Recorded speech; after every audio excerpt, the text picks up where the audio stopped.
four of us, and we went out for a little walk. We were actually teaching in a former, it was not a labor camp, but like a retreat center that was formerly used by the communist government, and if they wanted to send their mid-level bureaucrats on a little family getaway, they would send them off to this big retreat center, and then the family could have a week at camp. And there's swimming pools and there's sports facilities and that. So that's where this seminar and that's where this conference was being held. And so one night we go for a little walk. We've done the teaching for the day, and so it was dark. It's evening, and we're out walking kind of along the road. And one of the pastors, and I think it was Pastor Perry, who serves the Christian Reformed Church in Spokane, he suddenly asks a question out of the blue. He says, "Hey, Bill, how old are you?" And Bill Wilton answers, and then he asks the other person with us, his name is Fritz. He says, "Fritz, how old are you?" And I don't know, Fritz is somewhere in his mid-50s, and then I was younger, so I didn't really count in this case. But and we're all kind of like, "What are you driving at here, Perry?" And Perry says, "Did any of you guys ever think about this? I mean, you guys were all born, and they were born in the 1960s or late 50s." And he says, "We were born in a time when communism was so powerful and so strong, and it was such a threat. And here we are, 50-plus years later, and we are teaching and preaching the gospel to people who were raised behind the Iron Curtain in a camp that was formerly used by the Soviet government to, give their people a little R&R. And it struck us in that moment that it was really something incredible, that this major change in world politics and world events and world history had tried so hard to suppress Christianity and suppress religion altogether was now all of a sudden open for this kind of change. And the church in Ukraine is it's kind of a complex picture, but the Reformed churches are growing. They're seeing some growth, and it was just an astounding thing and a witness to God's power. And so what I wanted to do tonight is not just, I can tell you about my trip and that, but I don't really want to do that. I would rather focus on looking at how God has been at work in behind the curtain. Now, again, I know the curtain is down, but I'll still call it the curtain. So I want to spend a little time doing that. So I'm not an expert on Soviet world history by any means, but actually, let me do this. Before I get into that, I want to read something for you, because this is from the book of Acts, and I thought about this a little later on, and you can turn and follow along if you want. I'm going to read in Acts chapter 5, verse 20, and actually, I'm going to chapter 5. I'm going to read starting at verse 33, and I'll just read a little ways. Now, you have to know a little of the context here. The apostles have been taken in for questioning. They continue to preach the gospel, and the religious authorities especially are very angry about this, and they're doing everything they can to shut these men up and to stop them from preaching the gospel and to just sort of be quiet and go away. So here they are. They're brought before this Jewish religious council, and then they're put on trial. And I'm zooming in on a very small portion here, but this is kind of a man named Gamaliel who trained the Apostle Paul. He speaks up and he says something that, even though he's a Pharisee, he is incredibly insightful here. He has some real sense of the power of God's kingdom. So I thought of this a little after the fact, but I thought I'd read this tonight to kind of frame our time. So it's Acts 5, and I'm going to start at verse 33. When they heard this, that's the ruling council, they were enraged and they wanted to kill them. That's Peter and John. But a Pharisee in the council named Gamaliel, a teacher of the law, held in honor by all the people, stood up and gave orders to put the men outside for a little while. And he said to them, "Men of Israel, take care what you are about to do with these men. For before these days, Theudas rose up, claiming to be somebody, and a number of men, about 400, joined him. He was killed, and all who followed him were dispersed and came to nothing. After him, Judas the Galilean rose up in the days of the census and drew away some of the people after him. He too perished, and all who followed him were scattered. So in the present case, I tell you, keep away from these men and let them alone. For if this plan or this undertaking is of man, it will fail. But if it is of God, you will not be able to overthrow them. You might even be found opposing God." So they took his advice, and when they had called in the apostles, they beat them and charged them not to speak in the name of Jesus, and let them go. Then they left the presence of the council, rejoicing that they were counted worthy to suffer dishonor for the name. And every day in the temple and from house to house they did not cease teaching and preaching that the Christ is Jesus. So you hear a sort of a conflict there, right? You hear Peter and John, and they're preaching and teaching, and Gamaliel very, very wisely says, if you're going to try to fight against this movement, it's only going to come to destruction for you, because all these other movements have come and gone. All these other powers have risen up, and they've tried to lead rebellions and revolts, and in the end it all just sort of peters out. But on the other hand, if this really is of God, if this is really something that God is doing, there's no way in the world you're going to be able to put a stop to it. And I thought of that because, again, what I'm going to try to show you is that communism was very much about trying to suppress and eliminate all forms of religion. And that seemed like something that, I mean, of course, they were the communists. They were going to be able to do that. And it looked for a time like they had succeeded. But because the movement of the gospel and the movement of the church and the kingdom of God is of God, it will succeed, even against all odds. And so we saw that and we do see that in Russia and in Ukraine, although in Russia, by the way, it's kind of going backwards, but that's a story for another time. Haley, let's go to the next slide. And I asked, so most of you will recognize the picture of the person on the left. That's Stalin. And Stalin was the leader for a very long time, of course. He wasn't the first leader, but he was one of the most powerful leaders of the Soviet Union. And he made a very concerted effort to try to eliminate all forms of religion from Russia. Now, I'm talking about Russia. We were in Ukraine, but of course, for the longest time, Ukraine and Russia were joined together. Ukraine didn't regain its independence until the early 1990s. So all kind of together. And it was a stated goal of the communist government to eliminate and eradicate all forms of religion, Christianity and all others as well, because the idea was that communism was the ideology, communism was the religion, so you don't need other gods. Alexander Solzhenitsyn, that's not his picture, of course, but he said, he was a critic of the Russian of communism. He said, militant atheism is not merely incidental or marginal to communist policy. It is not a side effect, but the central pivot. In other words, it's not just that communism is trying to maybe, its policies will sort of reduce the need for Christianity. It's rather that the actual goal of communist leaders was to try to remove Christianity. And you have to know, of course, that the main religion in Russia was and is the Russian Orthodox Church. And they tried very hard even to eliminate the Russian Orthodox Church. So it wasn't just like they were going to tolerate the state church and try to eliminate everything else. They wanted all churches gone. And so if you go to the next slide, you'll see some evidence of that. So the picture was a propaganda picture. And it says, now my Russian isn't very good, but it says something like Boga Net, which means there is no God.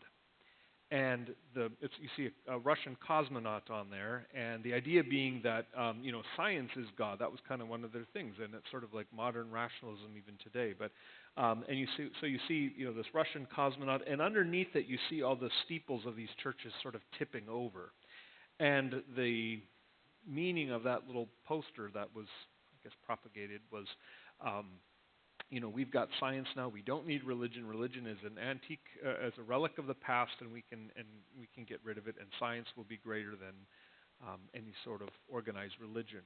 So you see what you see that. So the communist government goes on, undertakes this effort to completely eliminate religion, and you can see some of the numbers.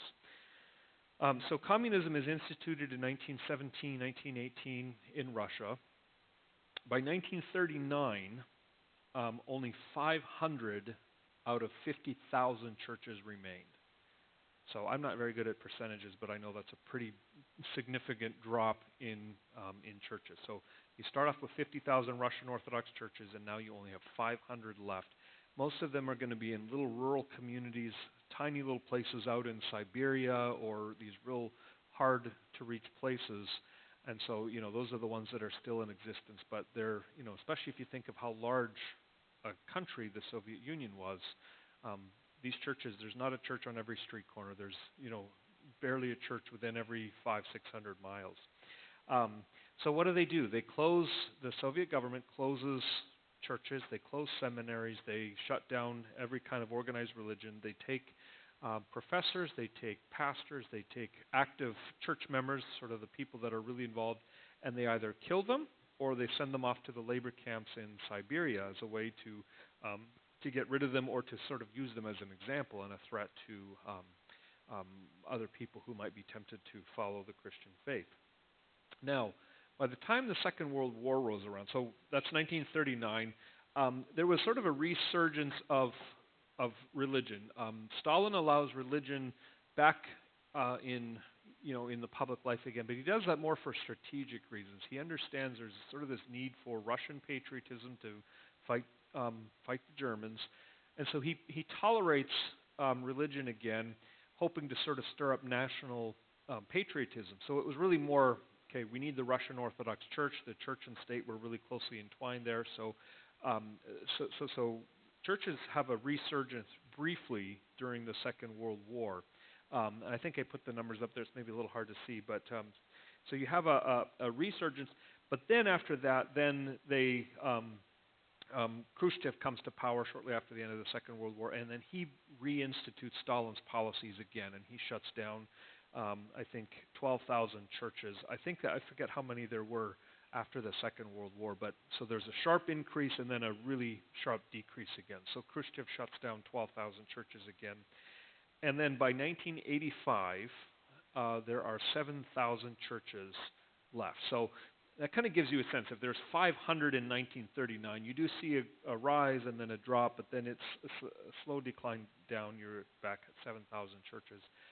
But interestingly, most of the pastors in those churches, they were puppets of the state. They were, pastors who had KGB connections and that sort of thing. And so they really were not, they certainly were not real well trained religiously. They're not really, they're not committed to faithful Orthodox preaching or biblical preaching or teaching.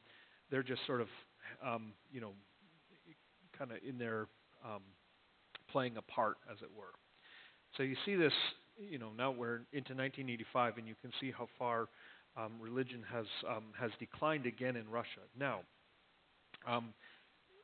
Soviet Union collapses in late 80s into the early 90s, and then you get the breakup of all those former Soviet states, including Ukraine. Ukraine becomes independent, and you get all the Baltic states that break off. Religion, there was sort of a period in the late 80s where religion was more tolerated under the policies of, was it perestroika, right? Openness of, or was that glasnost? I forget. There were two things, government reform and openness. They kind of fit together. And the idea was, we're going to be a little more accepting of religion. And so there was a growth in religion as you got to the end of the 80s, but then the Soviet Empire collapses, and then there's freedom to religion again. But you've had so long with very little, pastors to really keep things going. Now, you did have some very faithful pastors who did their very best with what they could, working behind the Iron Curtain. And interestingly, we were talking with a group. Here's a story of how small of a world it is. We ended up bumping into a group that was staying in one of the same hotels we were, and they were a medical mission team from. Their people were kind of scattered around, but the head of that medical mission team was from Lebanon, Oregon, of all places. And so we made that connection. But she said something interesting. She says, the pastors who served in Ukraine under the time of communism, God used them to keep that flame burning even under the time of communism. So it's burning very dimly because of the oppression and because of the hostility, but they labored faithfully in many cases, right? Some of these ones who are faithful. And they're the ones that some of them are the ones that we now train when we go to Ukraine. We train them. They've been pastors for a very long time, some of them, but they've never been to seminary. They've never been trained in preaching or teaching. And so they come for these conferences, and they're the ones that we have the chance to instruct and give them some of these tools. But back to, Haley, let's go to the next slide. And I want to show you this this picture here, because this, I think, it on the one hand, it seems like not much to look at, but on the other hand, I think it's sort of an emblem. It's emblematic of God's faithfulness over against the efforts of communism and to snuff out religion. On the picture on the top right, you'll see that building. It kind of looks like it has the portico of the White House, and then immediately, if we're looking at the picture, immediately to the right, there's that yellow building with 3 windows across the top. That building is a former KGB. It was used by the KGB. It wasn't their headquarters or anything like that, but it was used by them. It's located in the heart of Kyiv, Ukraine, right in the downtown area, and it's overlooking. In fact, you can see that. Well, I'll say more about that bridge in a little bit, but you can see where I'm standing it's called Independence Square, and it's the central gathering place in Ukraine. It's where you can think back 5 years. It's where they had a big revolution 5 years ago in that square. In fact, I'll say that bridge there is where they're called the Berkut. They were the Ukrainian police. They were like thugs, though. They were, and that bridge is where they shot their own people, many of their own people, who were gathering and protesting. So, big central place, and that yellow building was the old KGB, building. We were told that in the basement of that building, that's where they would interrogate their prisoners, and do whatever. Who knows what else they would do to them. And the building on the picture on the left is inside that building. Now, what's I think important today is that that building is now used as a church, and so here you have this, you have this old relic of the atheist state, and today it's that whole regime is gone and it's over with. But now today a church has taken over that building, and they're gathering there. And so let's go next slide. And I'll come back to another little story about that building in a minute. But what's Christianity like in Ukraine today? Now, again, I'm not really much of an expert on Christianity in the rest of Russia. I do know that it's because Russia has slowly gone back to Eastern Europe, like historical policies of that are less and less free. Christianity is experiencing more hardship. They've outlawed, overt evangelism and those kinds of things. So they're seeing the slow creep back to some of these old policies, which is it's not good. It's something we ought to be concerned for. But in Ukraine, of course, is its own country, although Russia is really pushing against the border of southern Ukraine. But in Ukraine, here's what the situation is today. The building that you see is it's a monastery. It's an Eastern Orthodox monastery. It's a large complex. There are caves there where they've buried their saints from 500 years ago, and you can actually go down and you can actually see their hands peeking through the grave cloths, and it's like, ooh. But so that's there, and that's where a lot of people go. They're very religious, and they're devoted to their saints and their icons and so on. And so there's that. But there's also a seminary, and there's all kinds of other stuff going there. But it's a picture of the Eastern Orthodox tradition, which is very, very large in Ukraine. Ukraine is primarily Eastern Orthodox, but the thing about that is,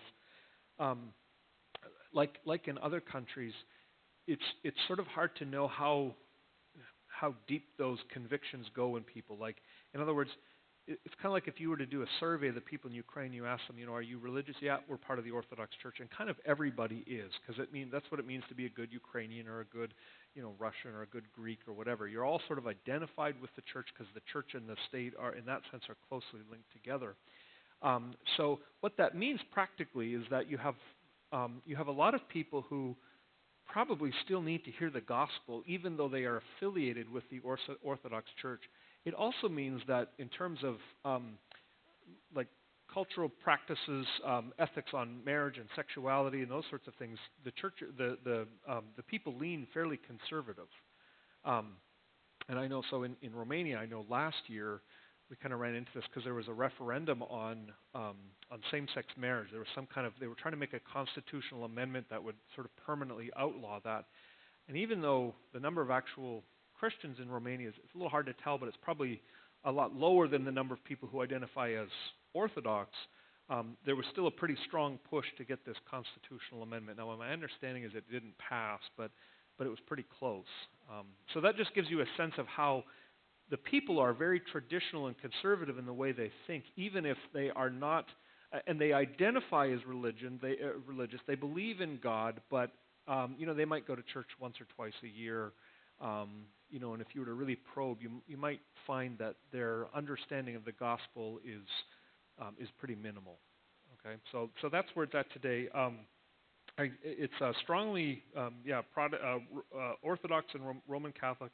Of the Protestant segment, most of them are Baptists and Pentecostals. So our work in Ukraine, we end up, when I'm there with ITEM, we work a lot with the Baptist group there, and they represent a very strong contingent of people. And so when we were there, we did two trainings. We did one with the seminary, which I'll say a little more about in a minute. And then the second training we did was with the Baptist group. And that second training was a weekend preaching conference. It was a little shorter in time, and that's where we get pastors who've been in the ministry for many, many years, and yet they still want to learn, and so we try to give them some of those tools.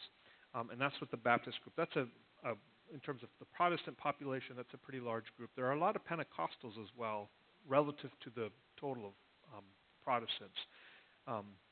And so you see that. The Reformed segment is a smaller group, but they're there, and I think they're growing, but they're still a pretty small group out of the total. Okay, let's go next slide, Haley. So I told you about that church that was a former KGB building, and here, now it's being repurposed as a church. In that church, the picture's maybe a little hard to see, but the picture on the top is the church gathering for Sunday worship. And at the front of the church is that clock, and you can kind of see it there. Underneath it in Russian are the dates written 1922 to 1972. So it was given on the 50th anniversary of some communist event in the former Soviet Union, and it was given to commemorate the power of Russia, of communism in Russia. But of course, communism is now gone. The clock no longer works, but a number of the people in the church they pointed out with some pride that, that clock stopped, but here we are, we're still meeting, right? So the idea being this powerful effort to stamp out religion again and for communism to be sort of the state religion, it's done and gone, and yet this church now is claiming that space, and they are continuing to worship, and the church is continuing to gather now in freedom, and it's a pretty large little church that meets downtown there, and then they have an English service or a service in the evening in a slightly different location. But anyway, so you just kind of see that contrast of these worldly governments and these worldly efforts to suppress and overpower the kingdom of God. They just don't ever come to fruition, right? Now, that's not to minimize if you're living under communist rule from the 1920s to the 1980s. It's not to minimize how difficult that was, right? You lived in fear that your loved ones would be carried away to prison or shot or killed, or your church would be closed down. And you had, you think what a barren wasteland it would have been in terms of spirituality. And yet, big picture, we see this incredible work, the sovereign hand of God working over all of that, and His church prevails. And here we are today. We're talking about a church, and we're not talking about communist Russia anymore. Next slide, Haley. A little more to kind of flesh out what's going on in Ukraine today. This was kind of another thought that struck me, and we'll go to the next slide too. Some of you know the last few years in Ukraine have been rather tumultuous. I won't go into too much of the history of it, except to just put those two. These are pictures of pictures. Okay, so I was not eyewitnessing these events here firsthand, but 5 years ago there was there were protests in central Kyiv, And they were protesting because the government was slowly moving back towards more aligning itself with Russian policies. And so that meant getting out of the European Union and these other kinds of retreats from the progress they'd been making. So the people gather in the central square in Kyiv, and they begin to protest. They start doing this in November, and the protests drag on. Well, I shouldn't say they drag on. Actually, they begin to mount and grow, and there's this massive movement of unrest. But it was peaceful until February of 2014, when a few events precipitated it. But basically, what happened is then the Ukrainian police, and they were called the Berkut, they shot their people from that bridge that I showed you earlier, and that led to several days of this, this powder keg just erupted. And so you see the pictures of they're throwing the tires on the fire, and then that building there, it's since been repaired, but that building was a very important state building, and they set fire to it. And the first time that I was there, you could still see the smoke damage, and then they tried to cover it up with sort of a kind of a curtain sort of thing, but you could see clearly that the building had been damaged. It's been repaired since. Anyway, so there's all this unrest going on in Ukraine. They elect, so after that revolution, 100 people are killed, and they oust their leader. The leader finally decides to step aside. His name was Viktor Yanukovych, and he gets on a helicopter. And the story is told that as his helicopter is leaving Kyiv to fly to safety in Russia, the story is told that his helicopter was so heavy with all the gold and silver and whatever else he was stealing that it had trouble lifting off the ground. It was finally able to get out, and he was able to seek asylum in Russia because he was so closely allied with Putin. So he gets out. They bring in a new leader. His name is Petro Poroshenko, and Petro Poroshenko was known for he was a candy. He's like a Willy Wonka. That's what I think of, because he ran a candy company, a big national candy company called Roshen, and it's really good chocolate. My kids will tell you that, and it's like so creamy, and they have so many different varieties. You can go in and you can, fill up your little bags and things in your baskets with all kinds of candy and chocolate, and then you only end up paying like $10, so it feels like you're just a windfall. But he's elected leader. He serves, and his promise was to clean up all the corruption in the Ukrainian government, and as it often is, that takes much longer than you'd like. And so over the last couple of years especially, there's been growing unrest with this new leader. And so while we were there, in fact, go to the next slide. While we were there, they were gearing up for another national election, and there were three main candidates. The first one was Petro Poroshenko. He was going to run it for another term. The second was a woman named Yulia Tymoshenko, and she was a 58-year-old woman that they airbrushed and photoshopped to look like she was maybe 30, and her billboards are all over the place. And then the third candidate was this is as bizarre as it gets, he was an actor and a comedian who has a lot of experience on TV, and he played a politician on TV, but he has no political experience. And I'm thinking to myself, haven't we done this already? But that election happened last week Sunday. While we were there, that was the 17th, so it was still 2 weeks off. The picture on the left is a picture I took in the evening in that Maidan Square, that independent square in central Kyiv, and they were having these big political rallies there kind of the whole day, and so we were seeing, people marching. It was peaceful. It wasn't anything that was, they weren't getting angry, but, the candidates are coming and they're making their speeches, and they're all sort of taking turns. Now, I didn't put this picture up because it's actually it's a little unsettling, but that bridge that I showed you earlier, we walked underneath that to get to church that evening, and someone had actually hung effigies of each of the political candidates hanging from that bridge, and it was like, whoa, you don't really, as much as we get amped up over here about our politicians, you don't usually see that, at least not just out in public as it was there. So there's a lot of tension here. Now, it turns out the TV guy won, but it wasn't. They have to have a runoff, so it's not a done deal yet. So I'm still kind of hoping for, at least for Ukraine's sake, that maybe Poroshenko will win, but who knows?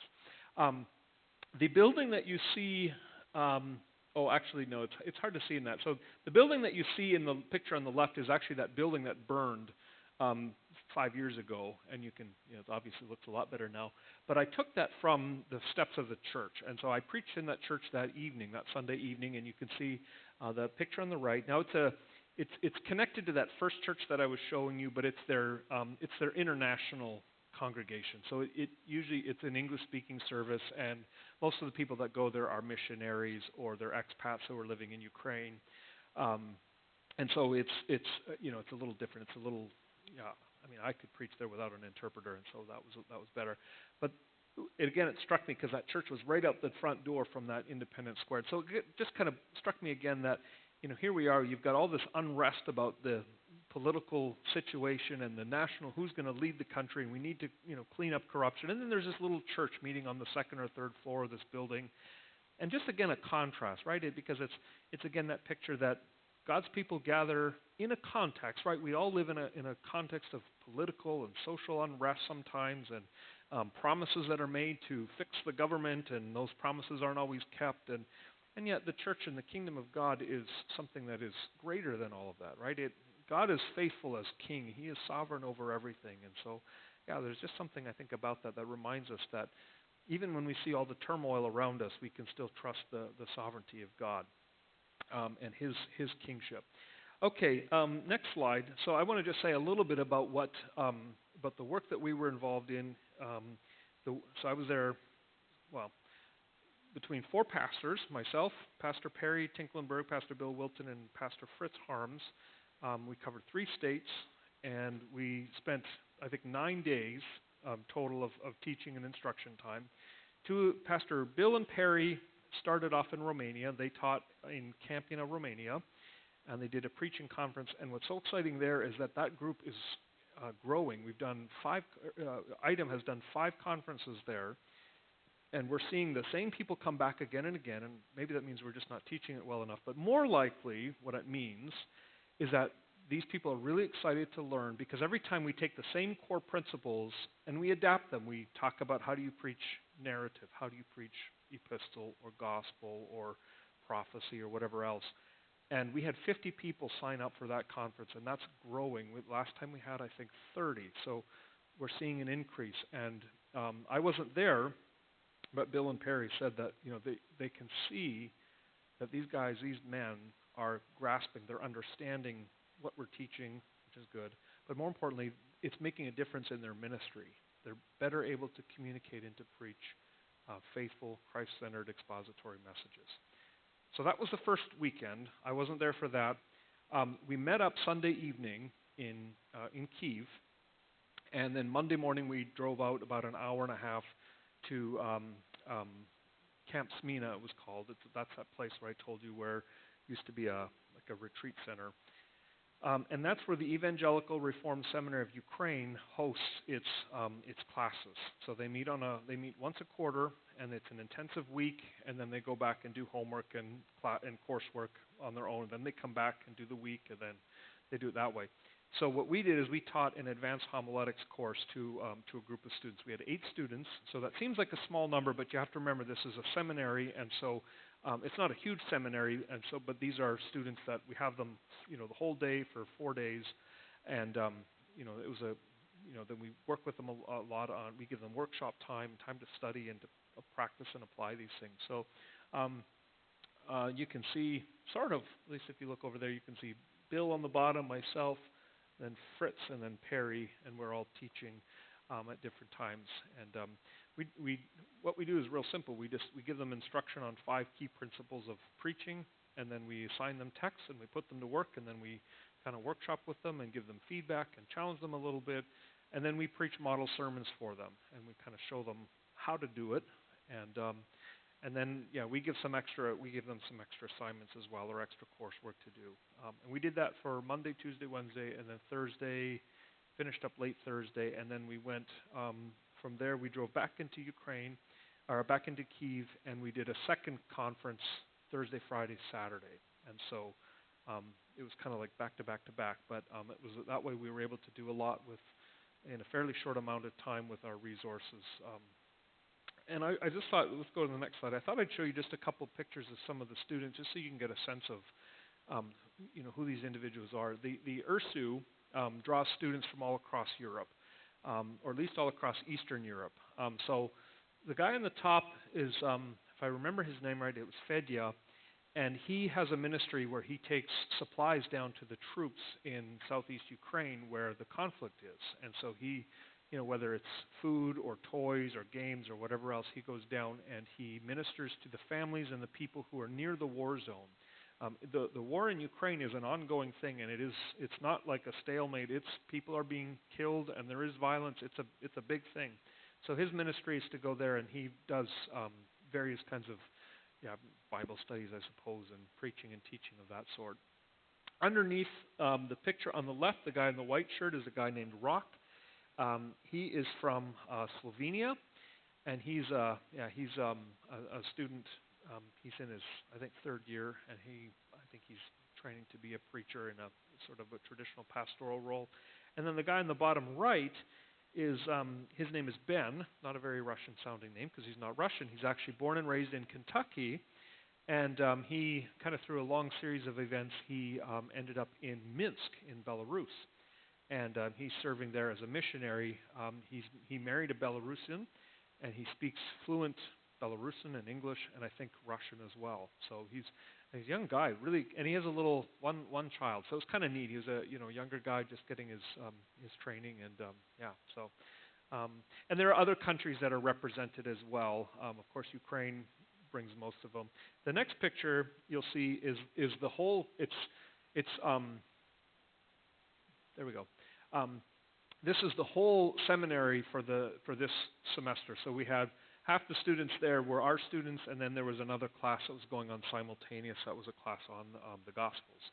And so they were meeting in the same building at the same week. And you can see I'm in there, and Bill and Perry, and then all the students as well. The seminary is the president of the seminary is a South African who moved to the Netherlands, who then moved to Ukraine. His name is Eric Van Alten. And he's the seminary president, and then Alistair Torrens is the academic dean. He's in that picture. If you can see where I am, he's standing immediately to my left, and he's the academic dean, and he's sort of our contact person there that we've worked with when we've gone to Ukraine. And him and his wife, they met in Pennsylvania, but they were married in McMinnville because Sarah went to Linfield. There it is. Thank you. She went there, and while she was there, she attended Sunrise Church in McMinnville. That's where she got to know Pastor Bill, and then so Bill married them a few years back, and now they have a young family there. And the funny thing is, Alistair is Irish and serving in Ukraine, and Sarah is from Washington. And so, anyways, a lot of little story. Now, one last thing to show you. Next slide. So I said that URSU meets at this camp way out. It's probably an hour to an hour and a half outside of Ukraine. Last year, they bought a campus of their own. They bought their own building. Finally, they've been looking for years, and they have to work within a budget and so on.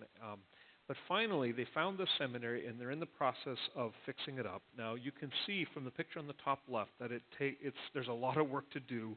They've been doing this for a few months now, and they're hoping to have, by the fall, they're hoping to be able to get started having classes there, so they won't have to keep renting this space. And you can see in the bottom left, that's what the building looks like. It's really a beautiful building, and when they get it all fixed up, it's going to be really a beautiful place. They showed some sort of pictures of what they envision it looking like, and it's really, it's pretty exciting. And it's in a whole different place. It's about, it's far, I think, east or south of where they're currently meeting, but it's in the city, so you don't have to drive all the way out across the city and then outside. So it's going to have their own library. It's going to have classroom space. It's going to have dormitories because most of the students will have to come and stay there, and at least for the time that they're on campus, and a kitchen and everything. So it was kind of exciting to see the progress being made. This started out as a seminary. Well, it's kind of a long history, but it started out two very small seminaries that kind of merged, and they're still both. They were still is a pretty small building, seminary, but it's growing. And now to see that they finally have, the chance to get into their own building. It's pretty exciting to see, and to see the way that God is blessing the seminary. The students there are sharp. We were impressed that these guys knew their stuff. So they have high standards, and God is using it to prepare these students for ministry. Last slide is really a thank you, because I've said this before, but anytime either myself or Pastor John or someone else participates in any kind of mission, it's really a joint effort. It's a sending of Sunnyslope Church, and so the fact that you send me off for a week and allow me to go and serve in this way is reflection of Sunnyslope's commitment to this ministry. The picture is in our Romania or our second Ukraine conference. And we asked the people, okay, how many of you have been to one of these conferences before?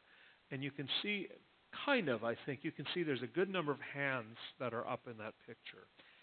And we did that in all the places that we went, and we're seeing lots of hands go up. And that's exciting because, again, it shows that these students they're really benefiting from the instruction, and they're learning, and I think God is really using that to strengthen His church and the leadership of the indigenous leaders, so that it's not someone else always coming in and doing the preaching and teaching, but it's people coming in to equip local people to do the ministry in their context. And so this is really it's a church-wide sending of myself, and a classes-wide, in this case, a classes-wide sending of 3 of her pastors to go and to hopefully strengthen and equip the churches in East Europe. I think I put on there the second. Last year Sunnyslope gave over $2,000 to support the work of ITEM. So that is incredible generosity. And I have to put on my ITEM board member hat here and just thank you here for that, because that is such a blessing to this organization, to what ITEM is doing. And again, you kind of see when you see the pictures of the seminary being built and remodeled and developed, you're seeing the fruits of that work. You're seeing the way that God is growing this ministry and the people on the ground to better serve. I just put a little thing there. ITEM is continuing. It started out training pastors in Eastern Europe, so Ukraine, Russia, Latvia, Lithuania, Croatia, and other places in Eastern Europe. But in the last few years, it's expanded beyond Eastern Europe. ITEM is sending people to Belize, Bolivia, India, Indonesia, Philippines. I'm missing a couple. Kenya is another one. Yeah. So the work is expanding and it's growing, and we're always sort of trying to weigh out how best to use these resources and how to best minister to God's people. But anyway, so Sunnyslope has been a part of that, and it's been a great supporter and encourager of that. And so, again, wearing my ITEM board member hat, I thank you for that.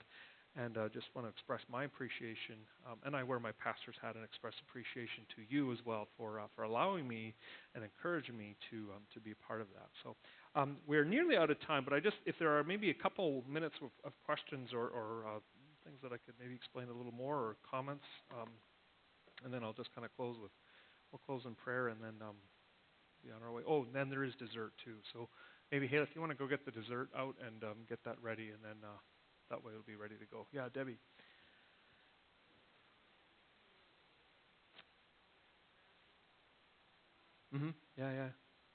Yeah. Uh-huh. Okay. Boganyet. Yeah. Yeah.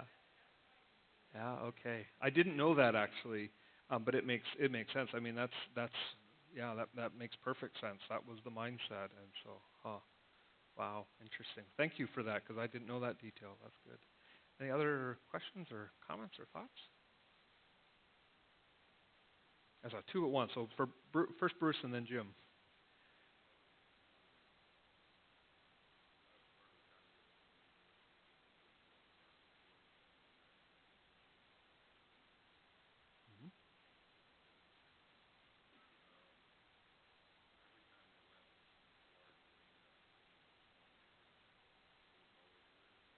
Mm-hmm. Mm-hmm.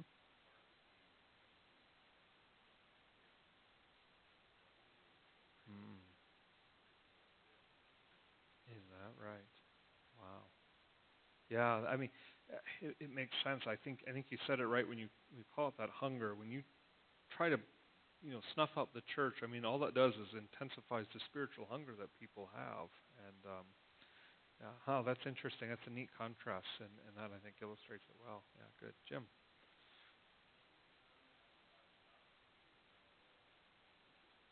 Mhm.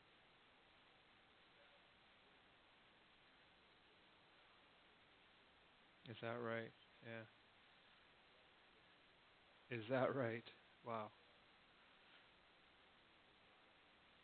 Mhm. Yep. Yeah. That's right. I'd heard that one. Yeah. Well, and isn't that something? I mean, I think that just the buildings that we have, they aren't just buildings, right? They reflect so much about who we are and what we value, and then to see the way that God takes those things that the world holds so near and dear and prizes so much, and just turns it on its head and repurposes it for His own reasons is, I mean, it's a in some ways it's such a delightful irony to see God doing that. So yeah, Jerry.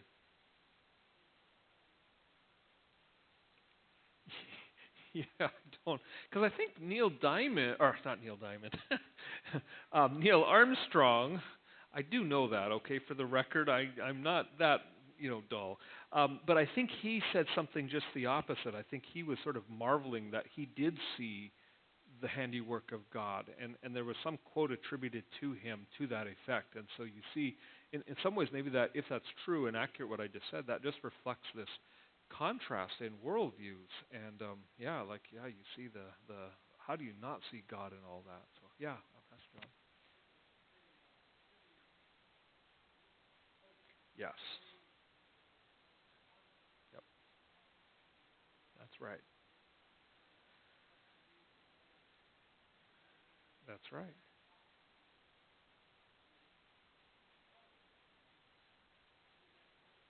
That's right. That's exactly right. And I'm glad you said that because that's just I kind of came away from all this thinking that is we do get just sort of discouraged and cynical even, but you know what? God is sovereign. It doesn't mean you disengage from the world around us. It just means you say, look, we have to look with the long game in mind, not the short, year, 2, 5, 10 years, but like 50, 100, and ultimately eternity. And that's our perspective, and that's a whole different way of looking at the world. And by the way, there's nothing that happened in Soviet Russia, or there's nothing that happened today that God is up in heaven saying, "Whoa, I didn't see that coming." Right? Of course not.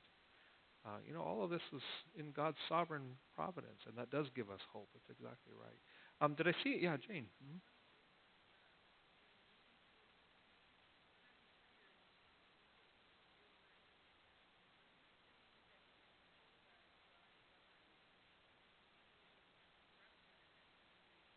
Mm-hmm.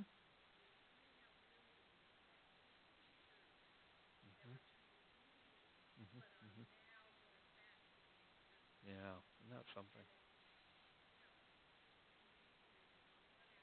Wow.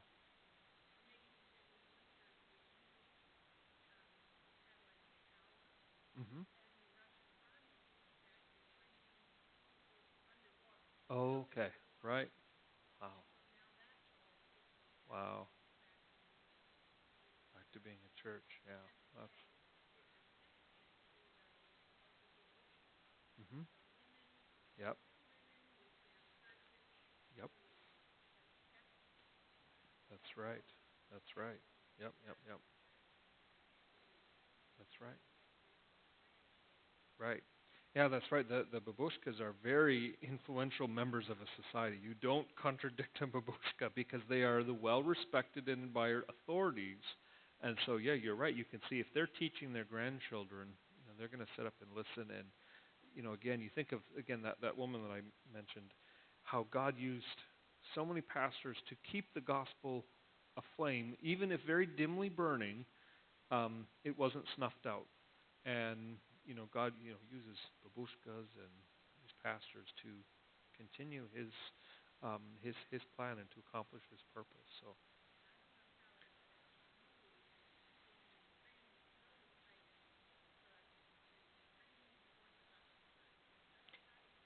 yep, it did back in December. That's right. Yeah, that's right. And I didn't hear a whole lot about that or ask a lot of questions, but it's very new. That's right. They became their own independent, and that's sort of a, again, there's this tension between Ukraine and Russia.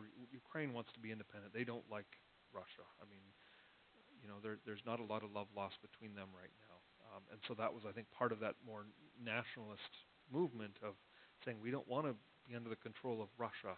We want to be our own church. So, any other questions or comments? All right. Why don't you stand, and I'd like to dismiss you with God's blessing. We'll close in prayer, and then we'll be dismissed. And maybe we should